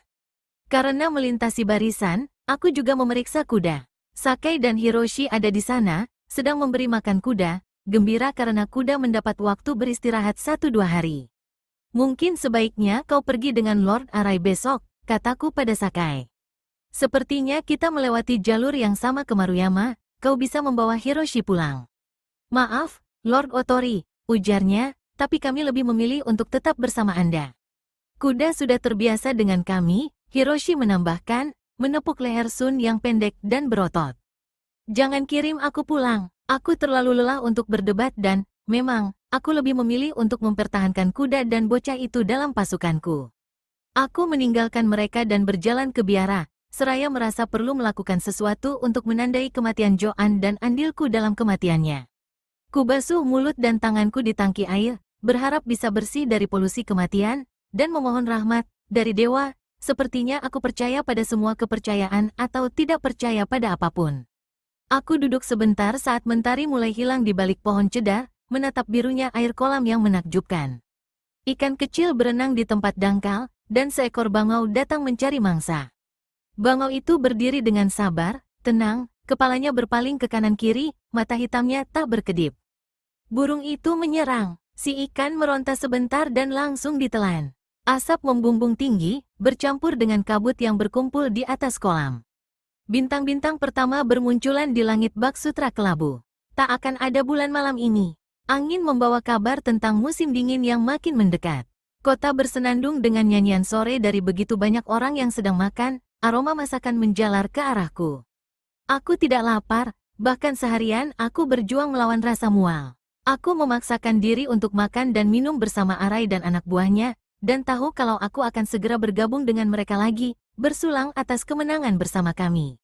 Namun aku hentikan pemikiran itu, sebaliknya aku menatap kolam ketika warnanya luluh dan menjadi sekelabu langit. Bangau itu, yang lebih bijaksana dariku, terbang dengan mengepakkan sayap untuk kembali ke tempatnya bertengger. Saat mulai gelap, sepertinya aku dapat memikirkan Joan tanpa menyesali diri. Apakah kini dia bersama Tuhan, dengan sang rahasia yang melihat segalanya dan akan menghakimi kami semua? Aku tak percaya Tuhan seperti itu ada, jika memang ada, mengapa dia meninggalkan pengikutnya dengan penderitaan, seperti yang dialami kaum Hiden? Bila dia memang ada, aku pasti dikutuk untuk masuk neraka. Hidupmu dibawa ke alam keterbukaan dan tak lagi menjadi milikmu sendiri. Joan mempercayai ramalan ini. Damai terwujud melalui pertumpahan darah. Meskipun ajaran Hiden melarang untuk membunuh, dia tahu dan dia menerimanya. Kini aku menjadi lebih mantap untuk membawakan kedamaian itu agar kematiannya tidak sia-sia. Aku berkata pada diriku agar jangan duduk bersedih. Aku bangkit ketika mendengar suara Makoto di kejauhan. Seseorang menjawabnya dan aku tahu itu suara Shiro. Makoto memanggil, "Takeo, orang ini mencarimu. Dia ingin kau datang ke rumahnya." Shiro menyeringai, "Kami hanya punya separuh atap, tapi kami punya makanan dan perapian. Suatu kehormatan bagiku bila Anda datang ke rumahku." Aku berterima kasih padanya, merasa kalau keahliannya sangat kubutuhkan. Makoto berkata pelan kepadaku, "Kau baik-baik saja?" Aku mengangguk, tiba-tiba aku tidak mempercayai lagi suaraku sendiri. Makoto berkata, aku berduka atas kematian Joan. Itu kedua kalinya dia menyebut nama si gelandangan. Dia tidak pantas mendapatkannya, ujarku. Dalam banyak cara, hal itu lebih dari yang pantas dia dapatkan, kematian cepat di tanganmu. Bila tidak, mungkin akan jadi jauh lebih buruk. Jangan bicarakan itu lagi, itu sudah berlalu. Aku berbalik menghadap Shiro dan bertanya padanya kapan dia meninggalkan Hagi. Lebih dari setahun lalu, jawabnya. Kematian Lord Shigeru membuatku sedih. Aku tak ingin lagi melayani klan Otori begitu beliau dan kau pergi. Ini kota asalku, aku bekerja sambil belajar di Hagi saat berumur 10 tahun, lebih dari 30 tahun lalu. Aku heran mereka membiarkan kau pergi, kataku, karena tukang kayu ahli Excalibur Shiro biasanya sangat dihargai dan mengundang rasa iri antar klan. Aku menyogok mereka, sahutnya, seraya tertawa kecil. Penguasa tidak mempunyai uang, mereka melepaskan siapapun yang dapat memberi cukup uang sebagai gantinya. Tak ada uang, seruku. Tapi Otori adalah klan terkaya di 3 negara. Apa yang terjadi? Perang, keserakahan, dan bajak laut semakin memperparah. Perdagangan melalui laut terhenti. Ini berita yang membesarkan hati, kata Makoto.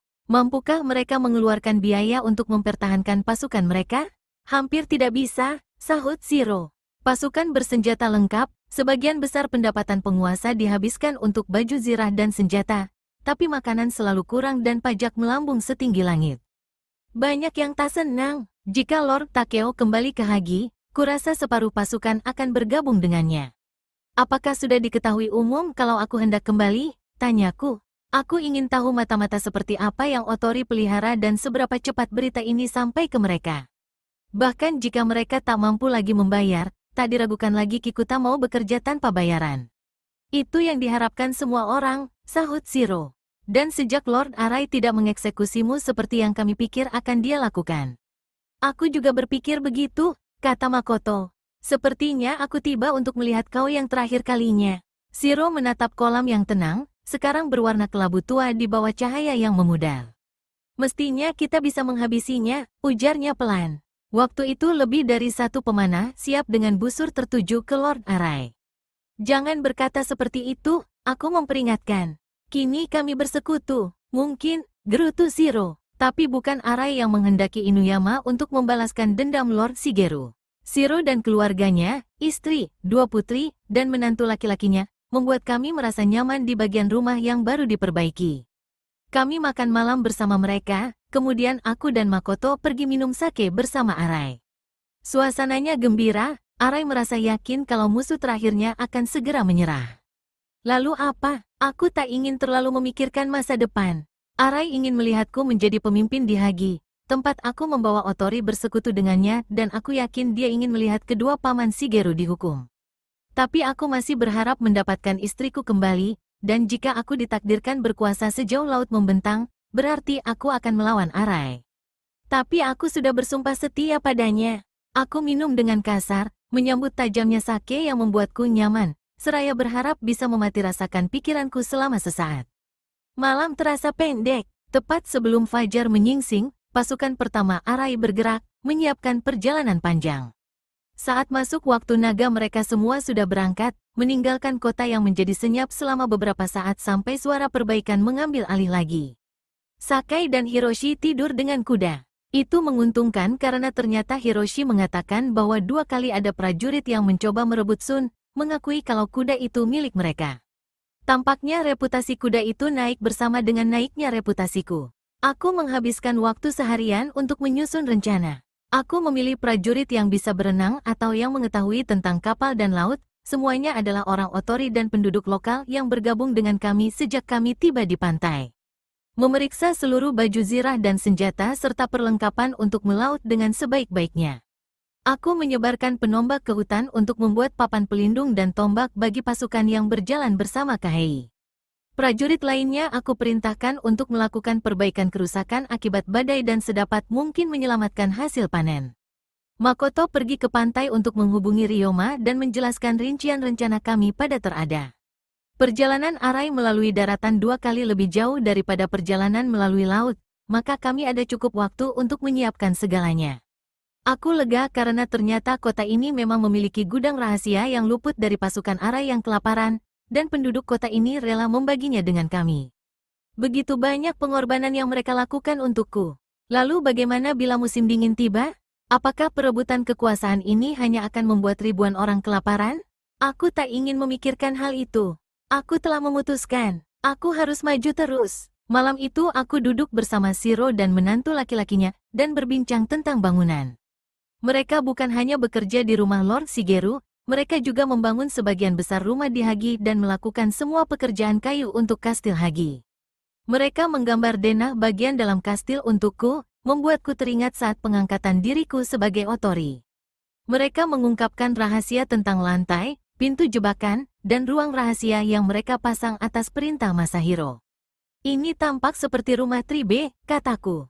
Kedua tukang kayu saling berpandangan. Mungkin ada orang-orang tertentu yang membantu merancangnya, ujar Shiro, seraya menuangkan sake lagi. Aku berbaring, memikirkan hubungan Tribe dengan para pemimpin otori. Apakah sekarang mereka sedang berbaring menungguku di Hagi? Sudah tahu kalau mereka tak perlu mengejar karena aku akan mendatangi mereka. Belum beberapa minggu berlalu sejak usaha terakhir mereka untuk membunuhku di wilayah ini. Aku memejamkan mata, namun tidak bisa tidur pulas, sering terjaga untuk mendengar suara malam musim gugur dan kota yang sedang tidur. Aku sendirian di kamar kecil di bagian belakang rumah, Shiro dan keluarganya di kamar sebelahnya. Penjaga ada di luar di beranda, dan ada anjing di setiap rumah di sepanjang jalan. Mustahil orang bisa mendekatiku, tapi, kira-kira memasuki waktu yang paling gelap di malam itu, aku terjaga dari tidur yang gelisah karena mendengar desah napas di dalam kamar. Tak ragu lagi kalau itu penyusup, karena siapapun orangnya, dia bernapas dengan pelan, tak terlihat, cara yang sama dengan latihan yang pernah kuikuti. Tapi ada sesuatu yang lain, napasnya ringan dan bukan napas orang dewasa. Aku tak bisa melihat apa-apa di kegelapan, tapi aku segera menghilang karena mungkin si penyusup punya penglihatan malam yang lebih baik dariku. Aku bergeser tanpa bersuara dari kasur dan meringkuk di sudut kamar. Bisa kurasakan dari suara yang halus dan perubahan di udara kalau dia mendekati kasur. Kini aku bisa mencium aromanya, tapi bukan aroma laki-laki dewasa. Apakah Kikuta mengirim perempuan atau anak-anak untuk membunuhku? Aku sangat benci bila terpaksa membunuh anak-anak. Aku mengira-ngira letak lubang hidungnya, dan melangkah ke arahnya. Tanganku melingkar di lehernya, mencari urat nadi. Aku bisa saja membunuhnya, tapi segera setelah ku pegang lehernya, aku sadar kalau itu memang leher anak-anak. Aku melonggarkan peganganku, dia mengencangkan semua ototnya untuk mengelabui agar aku mengira dia lebih besar dari yang sebenarnya. Merasakan peganganku mengendur, dia menelan ludah dan berbicara cepat, Lord Takeo. Keluarga Muto ingin berdamai. Aku pegang lengannya, memaksa tangannya terbuka, mengambil belati dan garote dari dalam pakaiannya, memencet hidungnya agar dia membuka mulut, dan meraba di dalam mulutnya untuk mencari jarum atau racun. Aku lakukan ini dalam kegelapan dan dia patuh tanpa melawan. Kemudian aku memanggil Shiro untuk membawakan lampu dari dapur. Saat melihat si penyusup, dia hampir menjatuhkan lampunya. Bagaimana dia bisa masuk? Ini mustahil. Shiro ingin memukul anak itu tapi aku menahannya. Aku membalikkan telapak tangan bocah itu dan melihat garis khas itu terlukis di atasnya. Aku menamparnya. Kebohongan tentang Muto apa ini sementara kau punya tanda Kikuta? Aku putra Muto Shizuka, sahutnya pelan. Ibuku dan ketua Muto datang untuk menawarkan perdamaian. Jadi mengapa kau di sini? Aku tak terbiasa berunding dengan anak kurang ajar. Aku ingin tahu apakah aku mampu melakukannya. Sahutnya, sedikit terbata-bata untuk pertama kalinya. Ibumu tak tahu kau kemari? Hampir saja aku membunuhmu. Lalu bagaimana dengan tawarannya damainya? Aku memukulnya lagi tapi tidak keras. Dasar anak bodoh, aku sadar kalau aku terdengar persis seperti Kenji. Kau Zenko atau Taku? Taku, bisiknya. Si bungsu, pikirku. Di mana Shizuka? Tidak jauh. Mau kuantar ke sana? Mungkin nanti saat sudah terang. Aku harus kembali, ujarnya gugup. Ibu pasti akan marah besar bila dia tahu aku tidak ada. Rasakan, tidakkah kau pikirkan itu sebelum pergi? Kadang aku lupa berpikir, sahutnya dengan menyesal. Ketika aku ingin mencoba sesuatu, aku langsung melakukannya. Aku menahan diri untuk tidak tertawa. Aku akan mengikatmu sampai pagi. Setelah itu kita pergi menemui ibumu. Aku menyuruh Shiro mengambil tali, lalu mengikat bocah itu, memerintahkan para penjaga yang malu agar mengawasinya. Taku kelihatannya rela dijadikan tawanan, dan aku ingin tidur. Aku menyuruhnya menatap mataku. Dengan enggan dia mematuhinya, dan segera bola matanya berputar dan kelopak matanya tertutup. Apapun bakatnya, dan aku tak ragu lagi kalau banyak yang dia miliki, dia tak bisa melawan tatapan tidur Kikuta. Itu sesuatu yang bisa kuajarkan padanya. Tanpa sadar aku berpikir, tepat sebelum aku tertidur. Takku masih tidur saat aku terbangun. Kuamati wajahnya selama beberapa saat. Aku tak melihat kemiripan dia denganku atau Kikuta, dia lebih mirip ibunya, tapi sekilas ada kemiripan dengan ayahnya. Jika putra Arai ada di tanganku, jika Muto ingin berdamai denganku, tapi aku sadari betapa dalamnya rasa takutku bertemu mantan guruku, Kenji. Takku masih tertidur, itu tidak membuatku cemas. Aku tahu cepat atau lambat Shizuka akan datang mencarinya. Aku sarapan dengan Shiro dan duduk di beranda dengan denah kastil Hagi di hadapanku, sambil berusaha menghafalnya selagi menunggu Shizuka. Meskipun aku sedang memandang keluar untuk menunggunya, dia hampir sampai di rumah itu sebelum aku mengenalinya. Dia sudah melihatku, tapi pasti dia akan berjalan lurus melewatiku bila tidak kupanggil. Hei, kau, aku tak ingin menyebut namanya. Dia berhenti dan berkata tanpa membalikkan badan. Aku, Tuan, masuklah bila menginginkan apa yang kau cari. Dia mendekat, melepas sandal di beranda, dan membungkuk dalam-dalam padaku. Tanpa berkata aku berjalan ke dalam. Dia mengikutiku. Sudah lama sekali, Shizuka. Sepupu, sebaiknya kau tidak menyakitinya. Hampir saja aku membunuhnya, dasar anak bodoh. Seharusnya kau mendidiknya dengan lebih baik. Kami saling bertukar pandang. Rasanya aku harus memeriksa apakah kau membawa senjata, ujarku. Aku sangat gembira bertemu dengannya dan tergoda untuk memeluknya, namun aku tak ingin ada belati menembus tulang rusukku. Aku kemari bukan untuk menyakitimu, Takeo. Aku datang bersama Kenji. Dia ingin berdamai denganmu. Paman memutuskan hubungan dengan keluarga Kikuta. Kuroda akan mengikutimu, dan yang lainnya mungkin juga. Aku membawa Taku sebenarnya untuk membuktikan niat baik kami. Tak kusangka dia akan pergi sendirian. Catatan kepercayaan Tribe denganku tidaklah baik, kataku. Mengapa aku harus mempercayaimu? Bila pamanku datang, maukah kau bicara padanya? Tentu. Bawa juga putra sulungmu. Kedua putramu akan dijaga anak buahku selagi kita bicara. Kudengar kau kejam sekarang, Takeo, ujar Shizuka. Kerabat-kerabat kita di Yamagata dan Matsu yang mengajarinya. Kenji selalu mengatakan hanya kekejaman yang tidak kumiliki. Aku memanggil anak gadis Shiro dan memintanya untuk menyediakan teh. Duduklah, kataku pada Shizuka. Putramu tertidur. Setelah minum teh, kita ajak Kenji dan Zenko kemari. Teh datang dan Shizuka menghirupnya dengan perlahan. Kurasa kau sudah mendengar tentang kematian Yuki, tanyanya. Ya, aku sedih mendengar kabar itu. Sangat keterlaluan dia dimanfaatkan seperti itu.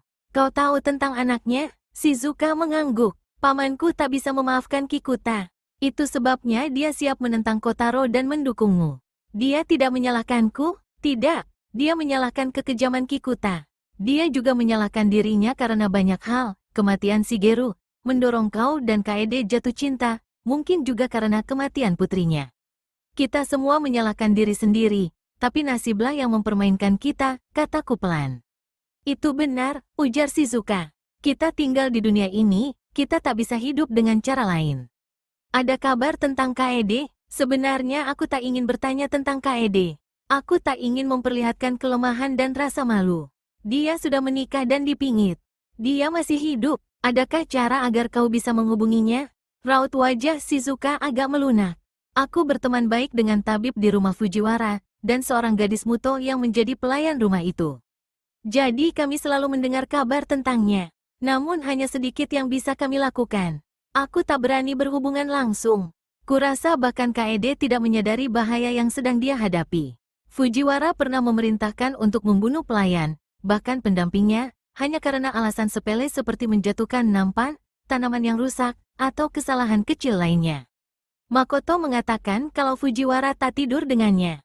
Kurasa tidak, sahut Shizuka. Biasanya dia tidak suka perempuan, tapi Kaede menarik baginya. Dia kini menjadi salah satu koleksi Fujiwara. Gigiku bergemeletuk karena geram. Pikiranku menerawang menembus kediaman Fujiwara dan mencarinya. Akan kucincang orang itu perlahan-lahan. Dia dilindungi karena ada hubungan dengan Kaisar. Komentar Shizuka seakan bisa membaca pikiranku. Kaisar, Apa yang dia lakukan untuk kita, bermil-mil jauhnya di ibu kota? Bahkan mungkin tak ada yang namanya kaisar. Orang itu hanya cerita hantu, dikarang untuk menakuti anak-anak. Jika kita bicara tentang rasa bersalah, ujar Shizuka, mengabaikan kegusaranku, akulah yang bersalah. Aku yang membujuk Kaede untuk menarik perhatian Fujiwara. Tapi bila tidak dibantu Fujiwara, kami semua pasti sudah mati kelaparan di Shirakawa pada musim dingin lalu. Shizuka menghabiskan tehnya dan membungkuk hormat padaku. Bila Lord Otori berkenan, aku hendak memanggil pamanku sekarang. Akan kutemui dia di sini, setelah aku memeriksa beberapa persiapan. Lord Otori, dipanggil seperti itu oleh Shizuka terasa aneh bagiku, karena sebelumnya aku hanya mendengar sebutan itu dia berikan kepada Shigeru. Aku sadar kalau selama percakapan ini aku naik tingkat dari sepupu, lalu Takeo, lalu Lord Otori. Sebutan itu tanpa sadar membuatku senang. Kurasa Shizuka mengakui bahwa kekuasaanku memang nyata. Setelah memerintahkan penjaga mengawasi Taku, aku lalu pergi memeriksa pasukan. Istirahat selama 2 hari dan makanan yang layak telah memulihkan kekuatan pasukan maupun kuda. Aku tak sabar ingin segera kembali ke pesisir, secepatnya mendengar kabar dari Fumio, dan berpikir aku akan pergi ke sana bersama sedikit pasukan, tapi aku tidak tahu apa yang harus dilakukan dengan sisa pasukan. Persoalannya kembali ke soal makanan. Penduduk Suho telah bermurah hati kepada kami, tapi lama-kelamaan akan menguras persediaan mereka. Bahkan jika aku mengirim pasukan dalam jumlah besar di bawah komando Kahei, untuk mengikuti Arai melewati jalan darat, aku tetap membutuhkan perbekalan. Aku mempertimbangkan masalah ini ketika kembali ke rumah Shiro pada tengah hari. Aku teringat si nelayan di pantai dan bandit-bandit yang dia takuti. Satu serangan mendadak melawan bandit dapat mengisi waktu, membuat pasukan sibuk, mengembalikan semangat tempur mereka setelah mengalami kekalahan, menyenangkan penduduk setempat, dan mungkin mendapat tambahan perbekalan dan peralatan. Gagasan cemerlang itu muncul di benakku. Saat memikirkan, tiba-tiba aku melihat seorang laki-laki sedang berjinjit di bawah bayangan atap rumah, orang biasa, memakai pakaian berwarna biru keabu-abuan yang kusam dan tak terlihat membawa senjata. Seorang bocah berusia 12 tahun ada di sampingnya. Mereka berdua perlahan-lahan berdiri ketika melihatku. Aku mengisyaratkan dengan kepala. Ayo masuk. Kenji melepas sandal di beranda. Tunggu di sini, kataku padanya. Biarkan anak itu ikut denganku. Aku berjalan ke dalam bersama Zenko, ke tempat Taku tidur. Kuambil garote milik Taku lalu menyuruh penjaga mencekiknya jika ada yang menyerangku. Zenko tidak bicara dan tak memperlihatkan rasa takut. Dapat kulihat kemiripan anak itu dengan Arai. Kemudian aku kembali menghampiri guruku. Setelah di dalam rumah, kami berdua duduk. Kami saling mengamati, kemudian Kenji membungkuk hormat dan berkata dengan nada mengejek, Lord Otori. Muto, sahutku, Taku juga ada di kamar sebelah. Dia dan kakaknya akan mati jika kau menyerangku. Kenji tampak lebih tua dan aku melihat kelelahan di wajahnya yang dulu belum terlihat. Rambut di pelipisnya mulai memutih. Aku tak bermaksud menyakitimu, Takeo. Melihat dahiku berkerut, dia kemudian agak memperbaiki kata-katanya dengan tidak sabar. Lord Otori, mungkin kau tak percaya padaku, tapi aku memang tidak pernah berniat menyakitimu. Aku bersungguh-sungguh malam itu ketika di rumah Shigeru, saat bersumpah akan melindungimu selama aku hidup. Cara yang aneh untuk memenuhi janji, kataku. Kupikir kita tahu bagaimana rasanya tercabik antara kewajiban yang saling bertentangan, ujarnya. Bisakah kita lupakan masalah itu sekarang? Aku lebih senang bila kita tidak lagi bermusuhan. Aku bersikap lebih dingin dari yang kurasakan, merasa dipaksa oleh apa yang telah terjadi antara mantan guruku itu dengan diriku sendiri. Selama ini aku menganggap dia mempunyai andil atas kematian Shigeru, kini rasa benciku luluh oleh penderitaannya karena kematian Yuki, atas kesedihannya. Aku juga menyesali atas kejadian terhadap Yuki, lalu masalah anaknya, putraku, cucunya. Kenji menghela napas. Situasinya tak bisa dibiarkan. Apa gunanya saling menjatuhkan? Alasan utama Kikuta mengakuimu adalah berusaha melindungi bakatmu. Jika ada yang menjilat ludah kembali, merekalah orangnya. Aku tahu kau memiliki catatan yang Shigeru simpan. Tidak kuragukan kalau kau mampu menghabisi Tribe. Aku lebih senang bekerja sama dengan Tribe daripada menghancurkan mereka, ujarku. Tapi kesetiaan mereka harus total. Dapatkah kau jamin itu? Aku dapat menjamin semua keluarga, kecuali Kikuta. Mereka tak akan mau berdamai denganmu. Kenji terdiam selama beberapa saat, Kemudian melanjutkan dengan nada muram, begitu pula sikapku pada mereka. Aku berkata, aku turut berduka atas kematian putrimu. Aku merasa bersalah, tidak ada alasan bagiku untuk mengelak. Aku hanya berharap seandainya aku bisa mengulangi hidupku, aku akan bertindak lain. Aku tidak menyalahkanmu, ujar Kenji. Yuki telah memilihmu. Aku menyalahkan diriku karena membesarkan dia untuk percaya bahwa dia memiliki lebih banyak kebebasan dari yang sebenarnya. Sejak dia membawakan Jato padamu, Kikuta mulai meragukan kepatuhannya. Mereka takut Yuki akan mempengaruhi anaknya. Anak itu harus membencimu, kau mengerti. Kikuta sangatlah sabar. Dan Yuki tidak membencimu, tak akan pernah. Dia selalu ada di pihakmu. Kenji tersenyum pahit. Yuki sangat marah saat kami menculikmu di Inuyama. Dia mengatakan akan percuma menahanmu jika itu bertentangan dengan kemauanmu.